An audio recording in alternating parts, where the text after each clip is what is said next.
ভারতে নিপা ভাইরাসের প্রাদুর্ভাবকে কেন্দ্র করে টি-20 বিশ্বকাপের ভেন্যু নিয়ে নতুন করে প্রশ্ন উঠেছে।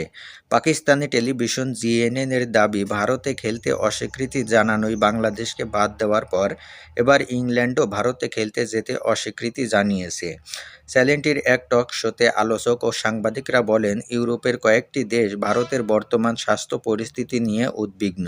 তাদের দাবি, নিপা ভাইরাস সংক্রমণের খবর আন্তর্জাতিক গণমাধ্যমে গুরুত্ব পাচ্ছে এবং এতে করে ভারতে অনুষ্ঠিত হতে যাওয়া টি-20 বিশ্বকাপে অংশগ্রহণকারী দলগুলোর মধ্যে শঙ্কা তৈরি হয়েছে। অনুষ্ঠানটির আলোচক বলেন, নিপা ভাইরাসের প্রাদুর্ভাব এমন সময়ে ঘটেছে যখন বিশ্বকাপ শুরু হতে মাত্র এক সপ্তাহ সময় বাকি।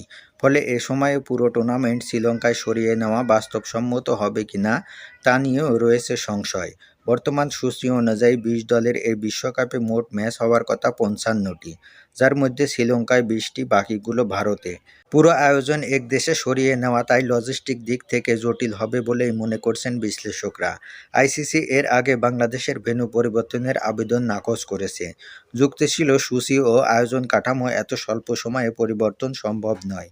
এখন একই পরিস্থিতিতে নতুন করে কোনো সিদ্ধান্ত নেওয়া হলে সেটি কীভাবে ব্যাখ্যা করা হবে সেটিও আলোচনায় এসেছে।